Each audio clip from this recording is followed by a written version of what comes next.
China के सदर Xi Jinping इस वक्त सऊदी अरेबिया का विजिट कर रहे हैं और उनका एक बहुत ही शानदार इस्तकबाल किया गया है। इसको तारीखी दौरा करार दिया जा रहा है।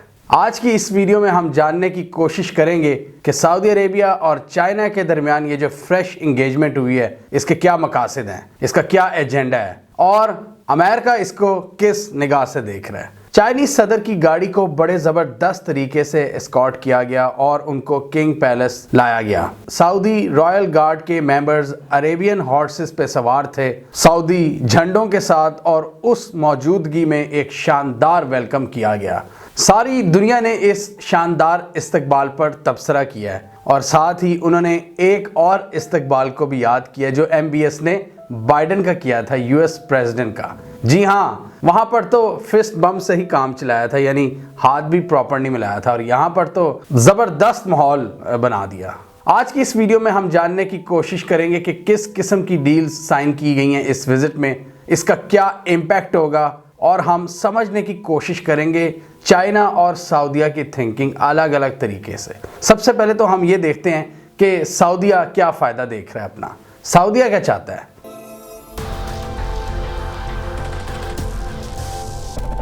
सऊदी अरेबिया इस वक्त दुनिया के सबसे बड़े ऑयल के एक्सपोर्टर्स में से है और चाइना दुनिया का सबसे बड़ा ऑयल इंपोर्टर है।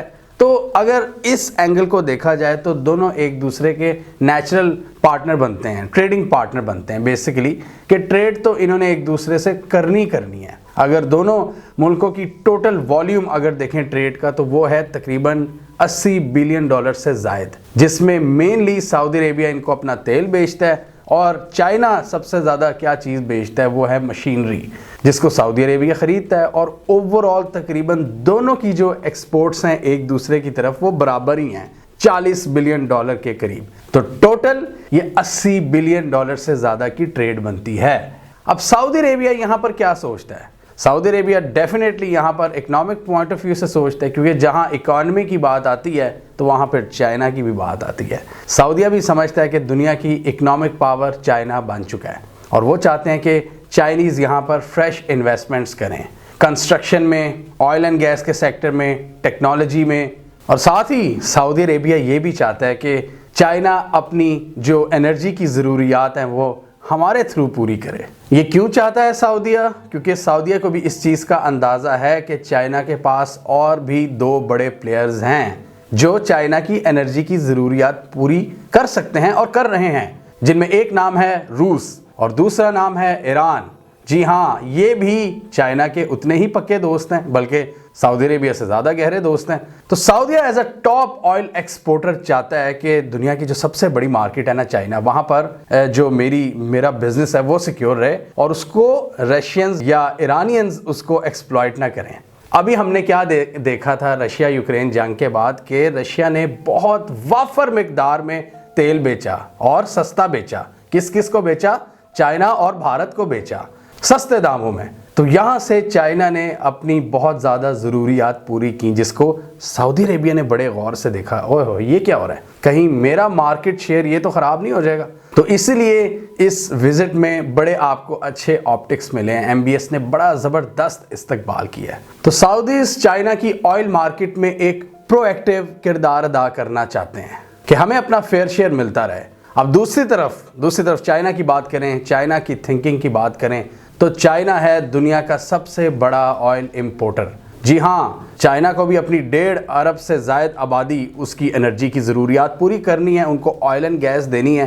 वो रीन्यूएबल एनर्जी की तरफ भी जा रहे हैं, लेकिन अभी तो पुराने तरीके चल रहे हैं ऑयल एंड गैस के, तो उस हिसाब से भी तो चीज़ें चल रही हैं ना पुरानी वाली। तो चाइना इस हवाले से क्या सोचता है कि ठीक है जी, रूस हमें सस्ता ऑयल तो दे रहा है, लेकिन रूस से ताल्लुकात क्या होते हैं, मज़ीद मसले मसाइल क्या होते हैं, रूस की जो सप्लाई चेन्स हैं वो कब तक इसी तरह स्मूथली वो फ्लो करती रहेंगी, तब तक ऑब्वियसली ये तो हैं फ्यूचर की बातें। तो इस सारे प्रोसेस के दौरान चाइना को सिक्योर करनी है अपनी एनर्जी की ज़रूरियात। इसे कहते हैं एनर्जी सिक्योरिटी, जिस पर शी जिनपिंग बहुत ज़्यादा काम कर रहे हैं और बहुत अपनी सारी एनर्जीज़ हैं उस पर लगा रहे हैं कि किस तरह एनर्जी के मामले में हमने सिक्योर करना है अपने मुल्क को। एनर्जी सिक्योरिटी ये भी उनकी उनकी नेशनल सिक्योरिटी है, उससे रिलेटेड है। तो इसीलिए रूस के साथ साथ उन्होंने तेल ईरान और सऊदी अरेबिया से भी लेना है, और इसीलिए सऊदी अरेबिया का इस इक्वेशन में बहुत अहम किरदार बन जाता है। तो चाइना बेसिकली यहाँ पर क्या कर रहा है, अपने जो ऑयल के ऑप्शंस हैं उनको डाइवर्सिफाई कर रहा है। Option number 1 Russia, option number 2 Saudi Arabia, option number 3 Iran. This is the strategy of Chinese. और इसलिए शी जिनपिंग ने यकीन दहानी कराई है MBS को कि आप फिक्र ना करें, हम बहुत सा तेल खरीदेंगे आपसे।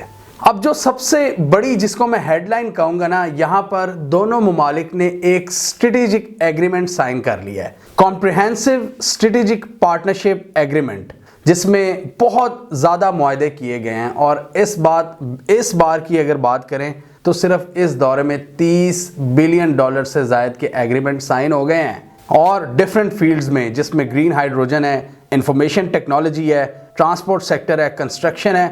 सबसे इंटरेस्टिंग जो चीज़ है, जो वावे टेलीकम्युनिकेशन है, जो इनकी टेक्नोलॉजी कंपनी है वावे, जिसको वेस्ट ने बैन किया हुआ है। स्पेशली अमेरिका ने सबसे पहले इनके पीछे पड़े थे कि जी ये हमारे, इन्होंने चिप्स लगाई होती हैं अपने इक्विपमेंट में और ये हमारा डेटा चोरी करते हैं, ये सिक्योरिटी थ्रेट हैं, ये प्राइवेसी थ्रेट हैं। और इस वजह से ये सबसे पहले अमेरिका में बैन हुई, उसके बाद कनाडा, उसके बाद जो इनके वेस्टर्न एलाइज हैं उन्होंने इसको बहुत पूरी तरह से नुकसान पहुंचाया वावे को। अब वावे क्या कर रहा है, वो अपनी जो उनकी टेलीकम्युनिकेशन की जो एक्सपर्टीज़ हैं वो भी उसमें काम कर रहे हैं, और गल्फ रीजन में वो बहुत तेज़ी से अपने पंजे गाड़ रहे हैं। अमेरिकन ख्वाहिशात के बरक्स ये एक बहुत बड़ा सेटबैक होगा US की एफर्ट्स के लिए कि वावे ने यहाँ पर सऊदी अरेबिया के साथ एग्रीमेंट साइन कर लिया है। जी हाँ, उनकी जितनी भी 5G की रोल आउट होगी, जितना भी टेलीकम्युनिकेशन इंफ्रास्ट्रक्चर होगा सऊदी अरेबिया और गल्फ कंट्रीज़ में, उसमें चाइनीज़ कंपनीज़ का जो किरदार है वो सबसे अहम होगा। यहाँ पर चाइना अमेरिका को पीछे छोड़ चुका है। इस जंग के बारे में हम 2019 में वीडियोस बनाया करते थे कि कितनी इंपॉर्टेंट होंगी ये जंग है, टेलीकम्युनिकेशन वॉरफेयर जो है। अगर जो इस पे सबसे पहले कंट्रोल हासिल करेगा वो इंफॉर्मेशन पर कंट्रोल हासिल करेगा, और इंफॉर्मेशन पर कंट्रोल हासिल करने के लिए वावे का जो एक कदम है ये एक बहुत बड़ा सेटबैक है अमेरिकन एम्बिशंस के लिए। और इसलिए हम बात करते हैं, जो हमने इस वीडियो में कहा था कि चाइना की जो इलेक्ट्रोमैग्नेटिक स्पेक्ट्रम सुपीरियॉरिटी है वो उसको कायम करने में बड़ी एफर्ट्स कर रहे हैं कि अगर कोई भी कहीं भी कॉन्फ्लिक्ट होगा तो वो उस सुपीरियॉरिटी को यूज़ करें, इंफॉर्मेशन का कंट्रोल अपने हाथ में लें। ये वीडियो आप लाजमी देखिए।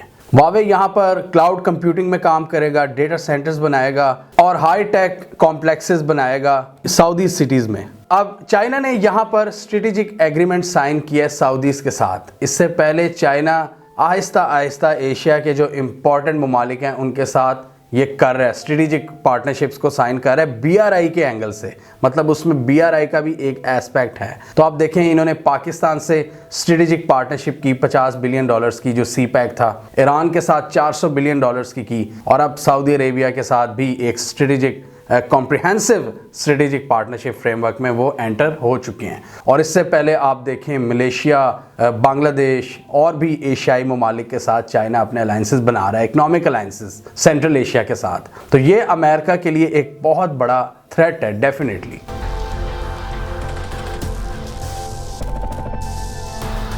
इसके अलावा भी सऊदी अरेबिया के और बहुत से एम्बिशंस हैं। इनका विजन 2030 है, जिसमें ये चाहते हैं कि बहुत सी इन्वेस्टमेंट आए, और चाइना यहाँ पर इन्वेस्टमेंट करने को तैयार है। $500 बिलियन का एक सिटी बनाना चाहते हैं, न्योम सिटी, जिसको हमने तकरीबन 3 साल पहले इस वीडियो में डिस्कस किया था, 2 साल पहले। तो वो भी, उसमें भी चाइनीज़ इंटरेस्टेड नज़र आ रहे हैं। BRI की इंटीग्रेशन, इसमें ऑब्वियसली दोनों का एजेंडा यहाँ पर पूरा हो रहा है। चाइना ऑब्वियसली अपने जो BRI के एम्बिशंस हैं उनको एक्सपेंड कर रहा है, इन्वेस्टमेंट्स के थ्रू फैक्ट्रियाँ लगा रहा है, डिफरेंट जगहों पर इन्वेस्टमेंट्स कर रहा है। और इस तरह के जो एशियाई ममालिक हैं उनके भी कई मकासद हैं। एक तो उनको इन्वेस्टमेंट चाहिए, थोड़ा सा अमेरिका की ग़ुलामी से उनको छुटकारा भी चाहिए, और वो फिर अपना फ्यूचर भी देख रहे हैं, थोड़ी इंडिपेंडेंस हासिल करना चाहते हैं वेस्टर्न कैंप से। तो उधर चाइना बड़ा अहम किरदार अदा करता है। तो सऊदी अरेबिया एग्जैक्टली यही देख रहा है। सऊदी मीडिया की अगर बात करें, इनकी फॉरेन मिनिस्ट्री की, तो इन्होंने इसको एक न्यू एरा करार दिया है कि दोस्ती का एक नया बाब जो चाइनीज़ के साथ ये रखने जा रहे हैं। और इसमें एक चीज़ जो इन दोनों ममालिक के लीडरान को करीब लाती है वो है नॉन इंटरफेरेंस की फ़िलॉसफी। नॉन इंटरफेरेंस दोनों सऊदी अरेबिया और चाइना ये कहते हैं कि हमारे जो इंटरनल मैटर्स हैं वहाँ पर कोई उस पर कोई कमेंट ना करे या उस पर हमें डिक्टेट करने की कोशिश मत करे, जैसे अमेरिका बहादुर को शौक है ना, जैसे ये करते हैं तबसरे या प्रेशर डालते हैं। खशोगी के मामले पर इन्होंने बहुत ज़्यादा MBS को दबाने की कोशिश की, लेकिन वो उस पर खड़े रहे, जो भी था, लेकिन वो उस पर डटे रहे, उन्होंने अमेरिकी प्रेशर नहीं आने दिया। दूसरी तरफ ये जो ताइवान का सारा इशू है और बाकी जो चाइना के साथ इनके मसले मसाइल हैं, शिनजियांग रीजन में वीगर्स का जो मसले मसाइल हैं, चाइना वहाँ पर कहता है कि किसी की कोई जुर्रत नहीं होनी चाहिए कि वो हमारे इंटरनल मैटर्स पर बात करे, हमें डिक्टेट करे, हमें बताए डेमोक्रेसी क्या होती है। चाइना ने, हमने इस वीडियो में एक्सप्लेन किया था, चाइना ने कहा था, अमेरिका को कहा था, बाइडेन को, कि आपकी अपनी डेमोक्रेसी है, हमारी अपनी डेमोक्रेसी है, let us choose our own path. ये नॉन इंटरफेरेंस वाला कॉन्सेप्ट भी इन दोनों लीडर्स को करीब लाता है और इसमें इन दोनों ने एक दूसरे को अप्रिशिएट किया और इसका जिक्र भी किया।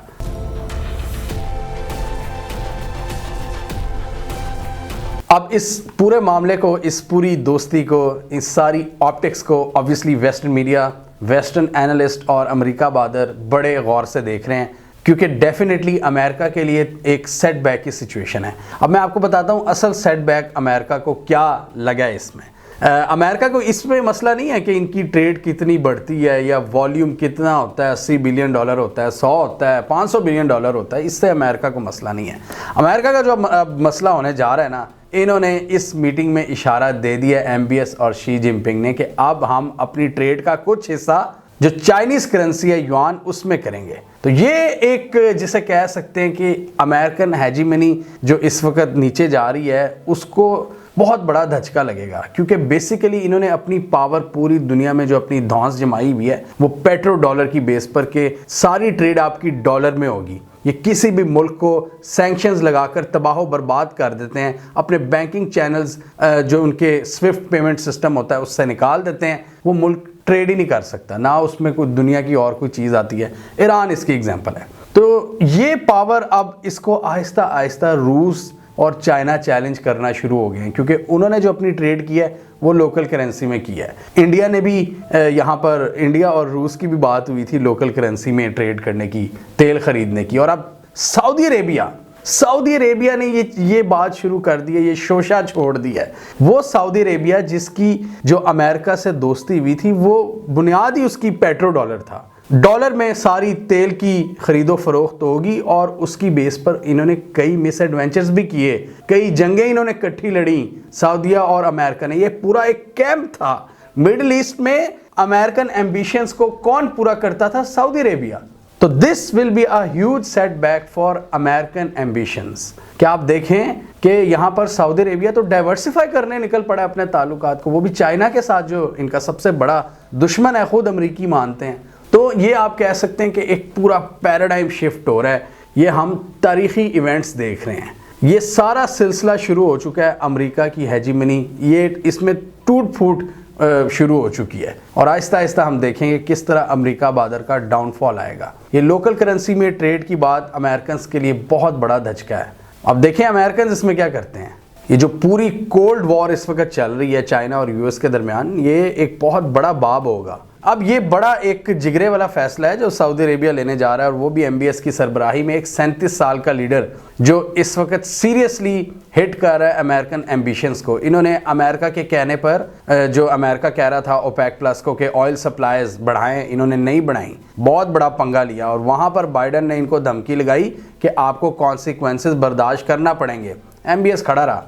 MBS बेसिकली ये जो सऊदी अरेबिया ये अपने ताल्लुकात को डाइवर्सिफाई करना चाह रहे हैं। ये मैं पहले ही कह चुका हूँ कि एशिया में एक सेंस आ रही है कि हमें इस गुलामी से निकलना है। ये जो एक कांस्टेंट इन्फ्लुएंस और कांस्टेंट प्रेशर है ना, ये हम बर्दाश्त नहीं कर सकते। ये डाइवर्सिफाई अब कर रहे हैं। सऊदीज ये नहीं कहते कि हम अमेरिका से ताल्लुकात ख़त्म कर रहे हैं, सऊदीज कह रहे हैं कि हम किसी कैंप का हिस्सा नहीं बनेंगे। ये बात वैसे इमरान खान भी कहते होते थे और ये बात हमारी इस्टेब्लिशमेंट भी कहती है कि हमें किसी कैंप का पार्ट नहीं होना चाहिए, और ये दुरुस्त अप्रोच है। इसी तरह सऊदी अरेबिया भी एक US के कैंप पर रिलाय नहीं कर सकता। वो पुराने लीडरान थे जो अमेरिका बहादुर के साथ जंगें शुरू करते थे, मिडल ईस्ट में अमेरिकन एम्बिशंस को पूरा करते थे, उनको बेसिस लेके देते थे, जगह बताते थे कि यार ये जगह है, चाहे वो कोई भी मुल्क हो हमारे रीजन का। ये सारा सऊदीज करते थे, जो अब शायद वो कह रहे हैं उस तरह नहीं हम कर सकेंगे।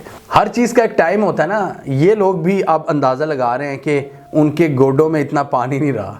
इस सोच के पीछे MBS की ये भी थिंकिंग है, बेसिकली वो आगे का सोच रहे हैं कि जिस तरह जो ट्रेडिशनल तरीके थे ना हमारे, हम उनको यूज़ करते हुए इकोनॉमिकली प्रोग्रेस नहीं कर सकते, इसलिए वो औरतों को भी ला रहे हैं। अब देखें वहाँ पे फिल्म फेस्टिवल्स भी हो रहे हैं, तो वो अपना इकॉनमी को भी डाइवर्सिफाई कर रहे हैं और अपनी डिप्लोमेसी को भी डाइवर्सिफाई कर रहे हैं। जिसे कहते हैं ना, आपको कभी एक ऑप्शन पर सारा आप उस पर डिपेंडेंट नहीं रहना चाहिए, आपको दूसरे ऑप्शंस भी सिक्योर करने चाहिए।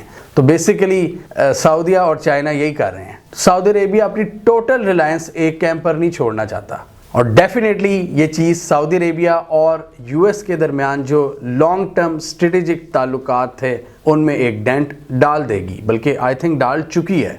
जिस तरह के बाइडन के बयानात आते थे कि ये रोग स्टेट है, ये पराया स्टेट है, खुद इनको चल के जाना पड़ा MBS के पास, जिसको वो कहते थे ये कातिल है। तो देखें वो किस हद तक झुक चुके हैं, बल्कि सऊदी अरेबिया ने किस हद तक अमेरिका को झुका दिया है। और आप देखें सऊदी अरेबिया यहाँ पर क्लियरली अमेरिका के जो दुश्मन हैं चीन और रूस, उनके साथ बड़ी बड़ी पार्टनरशिप्स कर रहे हैं। ओपेक प्लस में इसने रूस के साथ मिलकर तेल नहीं बढ़ाया, अमेरिकन ख्वाहिशात के बरक्स। और यहाँ पर आप देखें कि चाइना से स्ट्रेटेजिक पार्टनरशिप इन्होंने एक एग्रीमेंट साइन कर लिया है। इतनी ज़्यादा ट्रेड की बातें हो रही हैं, लोकल करेंसी में ट्रेड की बातें हो रही हैं, BRI में शामिल होने की बातें हो रही हैं। ये सारे इकदाम अमेरिका को नाराज़ करने के लिए काफ़ी हैं, और इसमें कोई हैरानी की बात नहीं है कि आने वाले दिनों में शायद आप बहुत अजीब व गरीब किस्म के प्रोटेस्ट सऊदी अरेबिया में भी देखेंगे, क्योंकि अमरीकियों ने एक क्लियर एक फार्मूला बनाया हुआ है कि जो आपके एम्बिशंस को पूरा नहीं कर रहा, जो आपके मकासद को पूरा नहीं कर रहा है, उसको चेंज कर दो, रिजीम चेंज।